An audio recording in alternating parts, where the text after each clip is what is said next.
Alrighty, happy birthday to Taurus. We are entering now um, the sun sign of Taurus, April 19th to May 19th.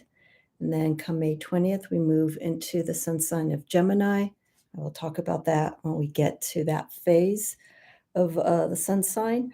But I want to wish happy birthday to all my fellow uh, Taurian brothers and sisters, sun, moon, and rising, all in Taurus. Uh, this is a very special month for me because it is my solar return month. So this is going to be a very different month for me because I've just relocated out of California and I'm now based in the Southwest. And this is now my first week and a half of being here and just adjusting to temperature, environment, um, the energy. The energy here is it is what a lot of people say, it is very unique. It is very different here. So I will be um, experiencing it more as I stay here for the summer. But let's go right into it. So this is my next series of tarot astrology profiles. So basically, what I'm doing is for each astrological month, each sun sign that we move in, I'm going to do a tarot astrology general overview for those who want to understand a little bit more about bringing astrology into the tarot and how these signs, the houses, the planets, how they work together, how they can also work against each other depending on other sign placements. But for the most part, this is just to break down the characteristics of these signs, the house of rulership, but also in relation to the major arcana, the cards that are uh, immediately connected to the particular sun signs. So for this month of Taurus, I'm just going to go in a few minutes, just a quick overview, and then I'll go into a little bit more detail about each of these signs. So for the sun sign of Taurus, okay, it is ruled by the planet Venus. Okay, so Taurus is, as you see here with the key words, we're looking at things that are um, of security, personal security, material security. Um, also, Tauruses work in a certain fashion that they take their time in getting things done. And that may be a trait where people associate Tauruses with being stubborn, but I wouldn't use that word so much stubborn. There's just a way that we, as Tauruses, do things. So we take our time and we want everything to feel right. If something feels unstable, it's going to be very difficult for a Taurus to focus and to maintain a stability in whatever they're working on. So also the environment that they're in, the environment that they live in, that they work in, has to be conducive to what they are producing. So Taurus being ruled by Venus, okay, so Venus deals with comfort. It also deals with money, how money is spent. So Venus deals more with the luxurious side of things, also of love. What we see, beauty is in the eye of the beholder, what we find of great value. So Venus, when it comes to Taurus, is investment into all that. It also applies to health, to our own well-being. So Tauruses are known to be connoisseurs of food. Not that they eat a lot of food, but they are very particular, and I will attest to that. It can't be just any particular piece of chocolate. It has to be a special kind of chocolate. Any particular kind of vegetable, it has to be organic, it has to be fresh, it has to be all of this. That is what is of great value, because whatever Taurus is investing in, they want to see the benefits come back to them, either financially, health wise, or also in relationships. So it's how Tauruses perceive things, but more at a material value, and how that influences them. My background, as you notice, is different. Where I am staying right now for through the summer is at a home. My friend has a very elegant way of designing his home. And as you can see, I have a chandelier and I have these torch lights over here.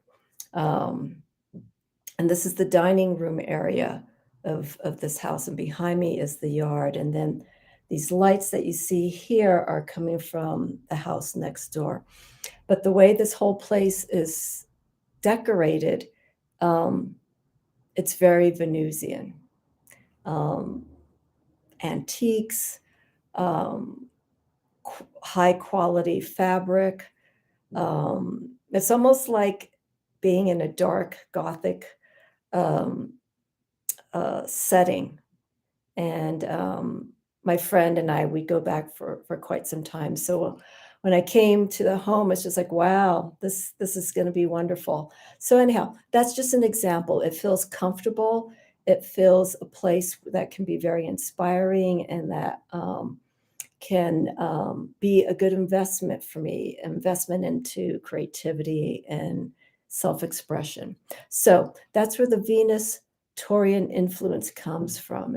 We are influenced by our environment. It doesn't have to be all beautiful. We can make Tauruses can sometimes be very comfortable in a very simple setting, as long as that space that is given to Taurus is something that they can make into their own. So you give a space to Taurus, they will work with it and make it to their comfort level. And one thing that has been challenging, as a quick side note, and then I'll go into to the rest of the profile, is I feel since the start of this new year, especially with the North and South nodes being in Taurus and Scorpio. I don't know if they've moved already, or if they're already still in that placement. But the one thing that has been coming up for the North and South node of Taurus and Scorpio, because the nodes deal with destiny, what we need to do, to reach certain destinies, sacrifices, but ultimately with the Scorpio of the South node, what we can attain, what is there for us. We just have to get to it. Taking risks, taking chances. And that's what Taurus has been, I've been feeling since the start of this year. So anyone who has a North node in Taurus, South node in Scorpio, there's been a challenge. There's been a lot of falling out, stepping out, either forcibly or having to make that move out of our own comfort zone. And that is something that is very challenging for a Taurus. But if you have other signs that can support that fear and put confidence into, like a fire sign, like I have a fire sign for my rising sign, that fear, that uncertainty of going out of that comfort zone came in, and it was supported by this particular fire sign to give me the confidence, to give me this trust and the self-knowing, and the courage that whatever step I'm going to take, just go with it. So I'm moving with that energy, and I hope anyone who has that kind of placement, Taurus and Scorpio, with a little bit of fire, has been finding that boldness to take the chances and to move forward. So again, Taurus, primarily security, investments, how we see things, how we not see, but what we invest into ourselves, into our environment. But it is done in such a way that we have to take our time and to work at it and put all that belief, spiritual belief, into what we're working towards. Okay, and don't be fearful, Taurus. We have that strength, and that determination to get through to where we need to be. So hold on to that. So if any Tauruses who are watching this right now and they're feeling some instability, please find some footing, find some grounding to bring yourself some form of foundation so that you can move forward. Okay, and harness some fire energy to have that courage and know that you can go through whatever shifts are going on. Okay, so the second house, the first house, as we entered last month into the sign of Aries. Aries rules the first house. The first house deals with identity, how people perceive us. So, for instance, you meet someone and you know a little bit about astrology, and they have certain characteristics. You would automatically assume that this person could be this sign. It's um, how they set themselves out to other people. So that's the first sign: self identity, how we carry ourselves. The second house, okay, which is ruled by Taurus. So everything comes down to practicality. Okay. Again, security, how we view ourselves, how worthy are we of ourselves. Again, investment, self-investment. So we take that identity, that ego of the first house, and then as we move into the second house, which is ruled by Taurus, first house is ruled by Aries, but we take that influence of how we are perceived by by others, excuse me, and then as we go into the second house of Taurus, is what are we putting into it? What are we putting into ourselves? How people see us in a certain way, but what are we doing? What are we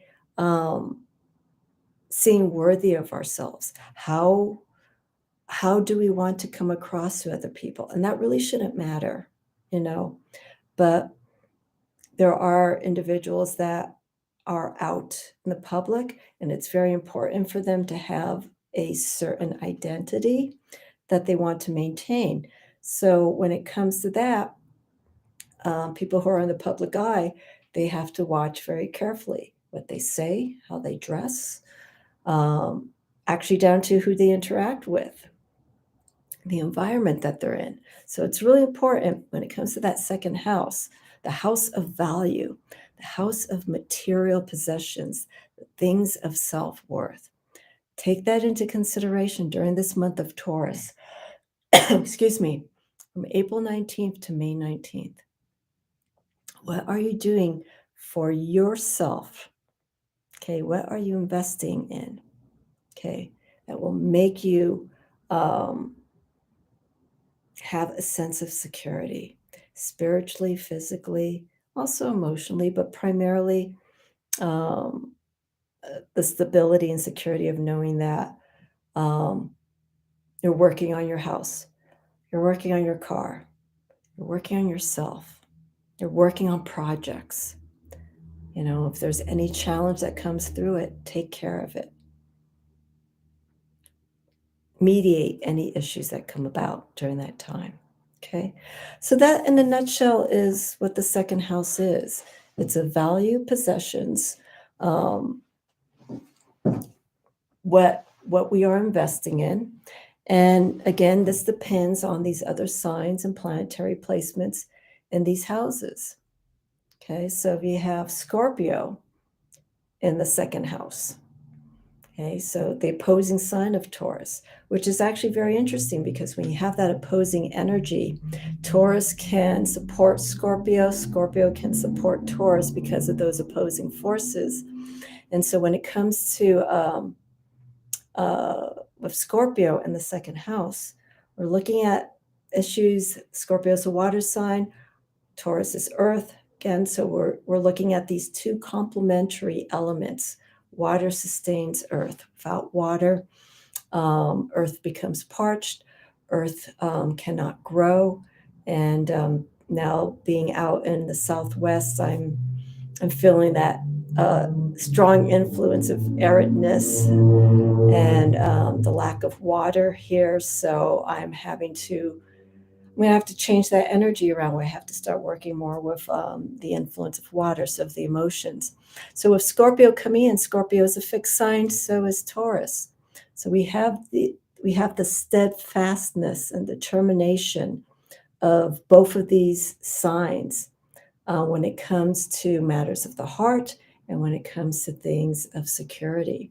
So both of these signs can support each other. So if Scorpio's in the second house, they can get that support from Taurus because it rules that second house of value, um, of that securities that maybe if Scorpio's lacking, Taurus can really improve or influence that and give the stability physically that Scorpio needs. And in return, Scorpio can give the emotional support, the dedication when it comes to matters of the heart, friendships, relationships, anything like that. So it can work together.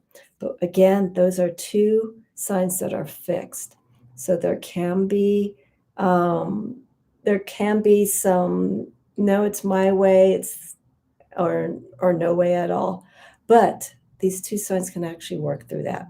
Again, that depends on the planetary placements and influence throughout the chart. But if it's placed properly in the second house, Scorpio can sit very well when it comes to that energy of investment and security.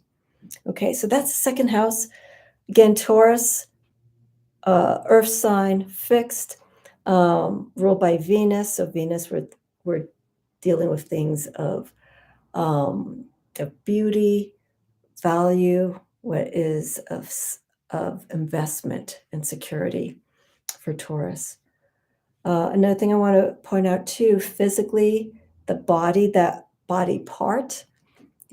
area, I shouldn't say body part, that is ruled by Taurus is this. It's the neck. Aries rules all of this. So it's this large body that's called the head, the face, that includes the ears, eyes, nose, mouth. But with Taurus, this area is ruled by Taurus, the neck. And so when you think about Taurus, and you see people who are strongly influenced with Taurus, and what I mean by that, maybe they have a lot of Taurus, a lot of earth energy in them. They talk in a very direct manner, very stable. Not me so much because I tend to go back and forth. That's where my Mercury comes into play. But Tauruses, because they rule the voice, the neck area, they tend to have a nice calming manner of speaking when they're placed in the right situation. Tauruses can be good at singing, having a nice, maybe almost not hypnotic, but a very calming voice. So if you want someone to talk to and someone who has a very stable demeanor, Tauruses can be seen in that. So if you know Tauruses, that when they're in a comfortable environment and they speak, they have a very nice tone to their voice.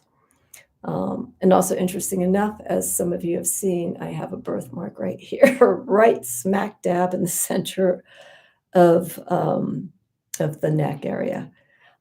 Taurus also rules thyroid. Okay, so that also can deal with the metabolism and hormones. So Taurus energy needs to watch out for the thyroid. Areas here, sore throats, colds. So always keep this area protected during the winter months. Aries, just to backtrack a little bit, deals with the head. So they tend to get heated very easily because they are a fire sign. Their eyes can sometimes be red if they're over aggressive with the heat in their body, the pitta. Headaches. Headaches is something very common with Aries, so they need to maintain that. Keep things more on the cooler side, okay, because of that fiery energy.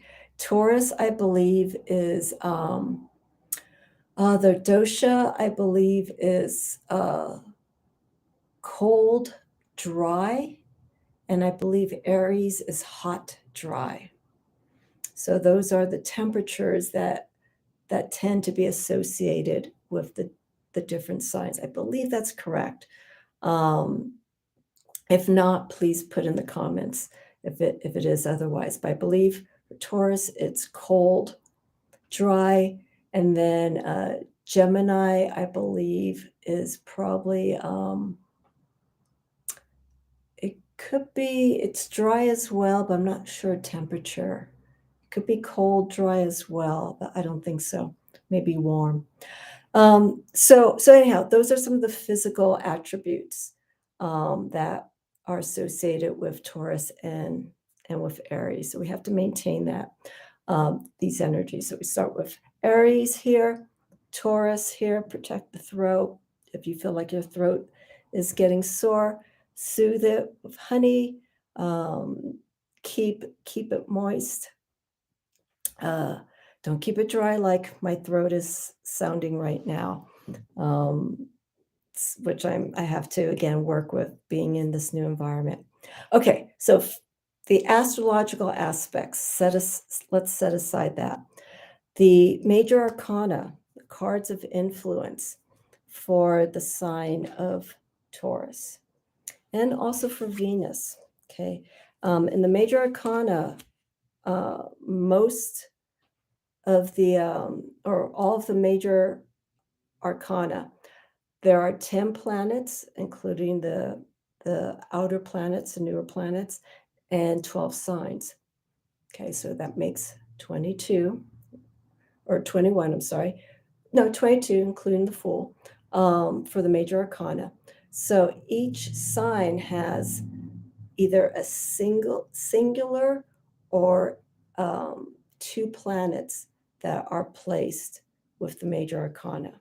Okay, so Aries is associated with Mars, but it also has a Tower card associated with that sign, and the Tower card is also associated with Scorpio, because Scorpio has Mars and also Pluto.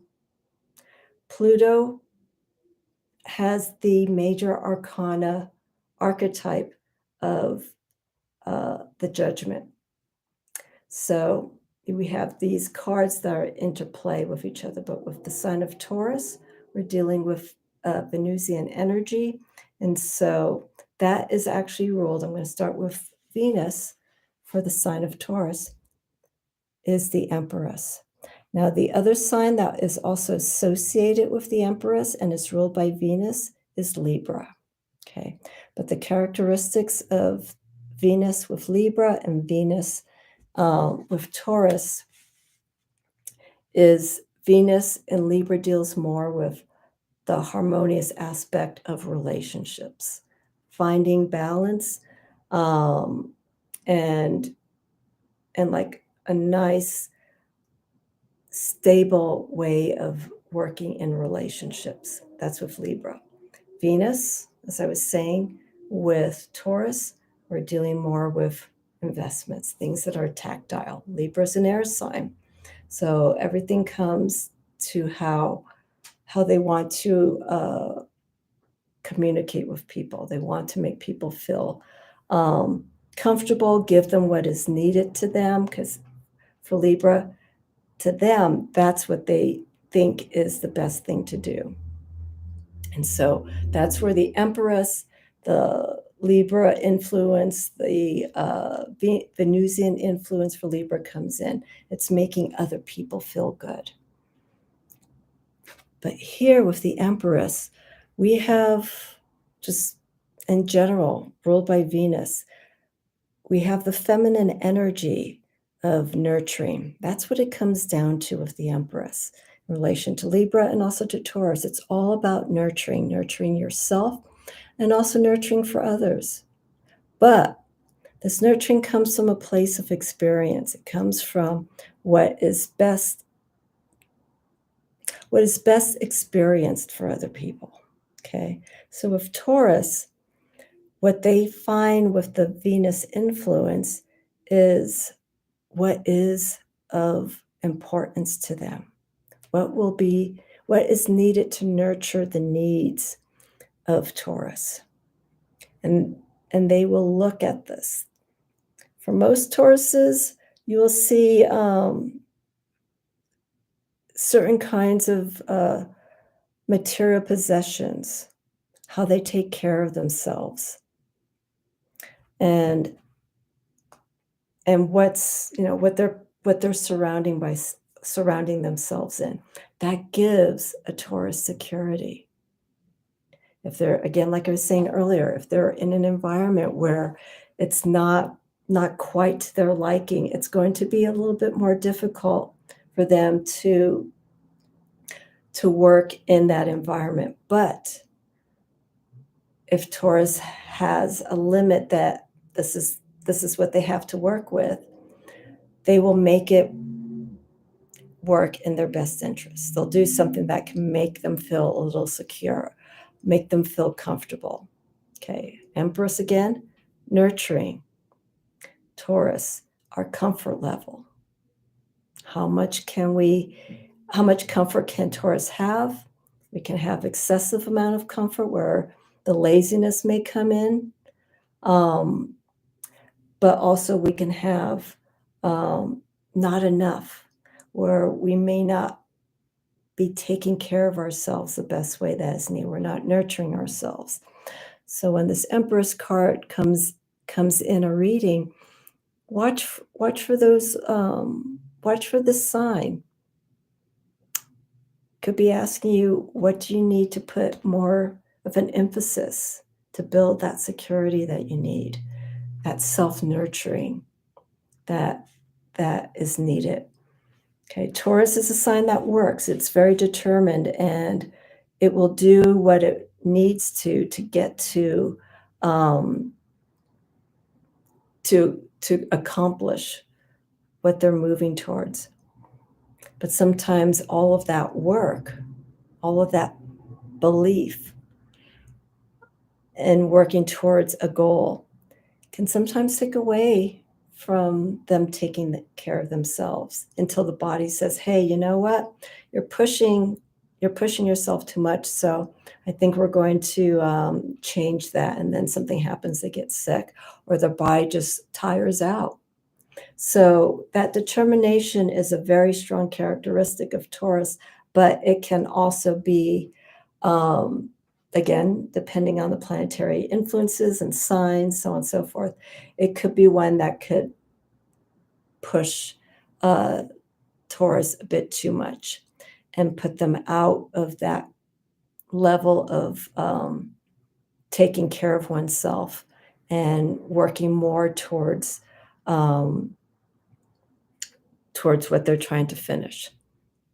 Like they leave behind taking care of their bills, not putting much care into things that they have invested previously or currently, taking care of family, so on and so forth, because you get so involved in what you are so impassioned about. So just remember everything else that you may have made a commitment to. And if those commitments are too much for you, that's where you have to start cutting the fat, cutting the excess, so that there isn't that overwhelming sense. Because Taurus can get overwhelmed when it comes to a lot of responsibilities. Responsibilities isn't a problem with Taurus, but when there's a lot, as I mentioned a few moments ago, some things can be left behind. And so that's when you have to stop, take a moment, and really see what is of great value. If this item that you got a few years ago that you wanted to work on, and it's just been sitting in the garage or in the cabinet and you haven't worked on it, look at it now. Is it something that you still need? Is it something that you really need to work on? If not, be honest with yourself and say, hey, maybe it's time to move this aside, pass it down, or how about we start working on it so we can finish it and continue forward? So start looking at all those different aspects. The other card, very quickly, that is the key archetype for Taurus, is the Hierophant. Okay. So the Hierophant is quite different with the energy of the Empress. The Empress, again, is the planetary influence where it comes to, again, nurturing. The Hierophant deals with more of traditional values, things that are of custom. And it's that experience that a Taurus has as they get older, and sharing that experience, whether it's spiritual, business-wise, relationship-wise. The Hierophant is an individual that you can look to and listen to for their experience. The Hierophant has a message to share. And it's not something that they will force upon people, but they have gained so much experience, the Hierophant, by being placed in different situations, different experiences, interacting with different people, learning in this whole process. And in turn, the Hierophant gains that experience and applies it to themselves, and seeing how they've grown and how they've shifted and how to share that experience with others. So I know the Hierophant tends to be not the most popular card for a lot of people, and it's unfortunate because the Rider-Waite-Smith gives a depiction of someone who's like a pope, and it has the religious connotations associated with it. So pictorially, it tends to put people off. I know there's so many other decks that have different depictions of the Hierophant by changing the name as well. But for me, when I think of the Hierophant in relation to Taurus, it does deal with values, but more of things that have been passed down, things that have been experienced, and how it has become a part of you, has been ingrained in you, and the message that has to be shared. This is from the Pagan Netherworlds, and I decided to use this deck to emphasize the energy of the Emperor and the Hierophant, because this deck tends to have more of a traditional Renaissance feel to the imagery, and it's very earth-like. So I really like this, and very primal as well, in the sense of the dress and the appearance of these two archetypes. Well, actually, throughout the entire deck of the major arcana. So here is just a simplistic approach, the Hierophant, when it comes to having a message. And again, as I stated, it's not something that's being forced upon, but for those who are willing to listen to what has to be stated by the Hierophant, the Hierophant will speak. And those who will listen will listen, will exchange ideas, thoughts, ask questions, and that's how we learn. Those who listen to the Hierophant, and the Hierophant that listens to those who are speaking, who are listening to them, it becomes a circle of learning. The Hierophant can also be seen as speaking to a younger generation, someone who has that experience and knowledge and wisdom to share to other people. But again, this information goes only to people who are willing to listen. Okay, and so a lot of people don't like to be told what to do, and the Hierophant isn't doing that. The Hierophant is just here to share something, share experience.